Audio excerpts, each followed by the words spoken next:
Saya mau ajak Anda membahas hal ini pemirsa bersama dengan psikolog Kak Seto Mulyadi sudah tersambung bersama kami melalui sambungan Zoom. Kak Seto, selamat siang. Apa kabar Kak Seto? Ya, selamat siang Kak Valen dan Kak Jessica. Kabar Kak, baik dan tetap semangat dan tetap sehat. oke. Amin. Ya. Kak Seto, kalau sekarang ini kan kita lihat banyak calon mahasiswa yang pusing, mungkin sebel juga masuk di antara banyak perasaan ya campur aduk karena mungkin kelalaian guru jadi terancam tidak bisa ikut SNPB. Di samping harus memikirkan jurusan apa yang mau dipilih nanti. Jadi apa saran dan masukan Kak Seto untuk anak-anak di luar sana? Iya, artinya saran untuk memilih bagaimana yang tepat, begitu. Terlepas dari sekarang kan banyak ini ada problem katanya dengan kelalaian guru itu bisa terancam nggak bisa ikut SNPB karena gurunya terlambat input di PDSS gitu. Iya, ya memang yang paling penting adalah menjaga kesehatan mental kita. Jadi jangan mudah frustrasi, jangan mudah mengeluh, hanya membicarakan masalahnya saja, tapi bagaimana bangkit dan problem solvingnya.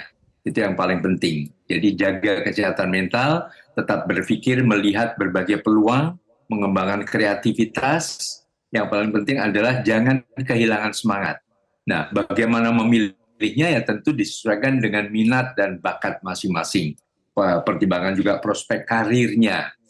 Sekarang misalnya, sementara misalnya kan ada masalah untuk bisa melanjutkan ke pendidikan tinggi atau mungkin masalah biaya, masalah jarak dan sebagainya, ya mungkin ada beberapa terobosan, bisnis, apakah mengembangkan kemampuan di media sosial, kemudian peluang-peluang lain yang bisa diambil begitu.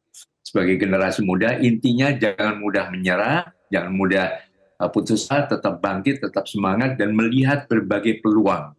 Karena banyak tokoh-tokoh yang justru mimpinya gagal, tapi begitu kreatifnya dia melihat peluang-peluang lain, justru ternyata sukses di bidang yang semula tidak direncanakan. Begitu. Jadi intinya Oke. itu tadi, tetap jaga kesehatan mental, tetap semangat, dan kemudian melihat berbagai peluang-peluang yang mungkin bisa diraih sesuai dengan kondisi, keadaannya, jaraknya, biayanya, dan sebagainya. Mungkin demikian, Oke. Kak Valen dan Kak Jessica. Banyak pertimbangannya ya Kak Seto, tapi Kak Seto kita sering kali nih merasa minat dan bakat kita A, tapi ternyata di tengah-tengah kita ingin berganti ke B. Ini gimana sih supaya dari awal ini kita nggak perlu gonta-ganti gitu untuk menentukan langsung yang tepat jurusannya apa nanti untuk dijalankan ke depan? Ya, mungkin langkah-langkah ini. Pertama, kenali minat dan bakat kita, pertimbangan prospek karirnya, lalu sesuaikan juga dengan nilai dan tujuan pribadi. Lalu ya riset mendalam, tadi salah satunya minta bantuan orang tua, konsultasi orang yang berpengalaman, atau juga ikut tes atau minat bakatnya masing-masing dengan profesional, apakah psikolog misalnya.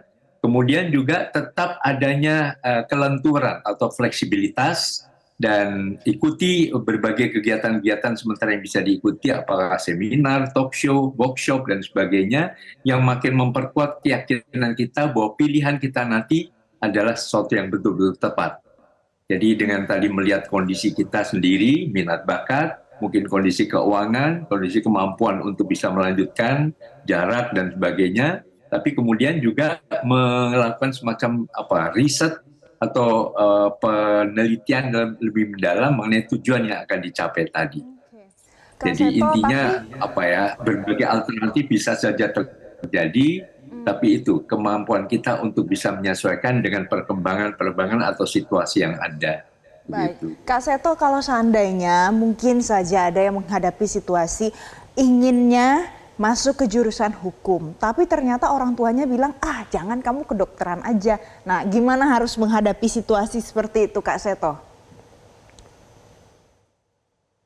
Iya, memang mohon tidak terpengaruh tekanan-tekanan eksternal ya.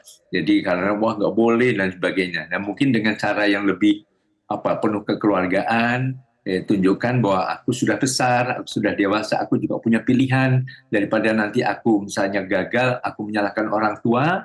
Nah, coba juga ini aku selama ini kan potensinya di sini misalnya, kemampuan-kemampuan apa hukum mungkin daya hafalnya, daya ingatnya kurang, harus menghafal pasal-pasal dan sebagainya, atau mungkin juga kemampuan berbicaranya kurang. Nah, dia lebih senang pada apa teknik, pada apa IT dan sebagainya. Nah, mohon itu dibicarakan dengan cara-cara yang penuh kekeluargaan dan penuh persahabatan dengan orang tua, sehingga apa yang dilakukan bukan karena terpaksa atau tekanan-tekanan dari eksternal. Apakah itu tekanan dari orang tua, mungkin dari kakek nenek, atau tekanan dari pacar dan sebagainya, betul-betul harus bisa mengambil putusan sendiri sesuai dengan minat dan bakatnya. Oke, tapi terkadang Kak Seto, saya kalau ngelihat biasanya pilihan orang tua A, anak maunya B. Ini kalau saya ngelihat dulu ya, karena menurut orang tua kalau ngambil B nanti tidak ada masa depannya gitu. Terus akhirnya dia memilih A. Terus gimana supaya anak ini nanti kalau sudah menjalankan dia bisa menjalankan dengan baik gitu Kak Seto?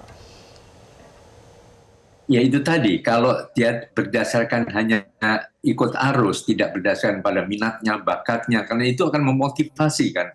Wah, aku memang senang di sini, dan ternyata begitu kuliah sesuai dengan apa kebiasaannya, cara-caranya, minatnya, dan sebagainya, itu akan lebih memotivasi belajarnya.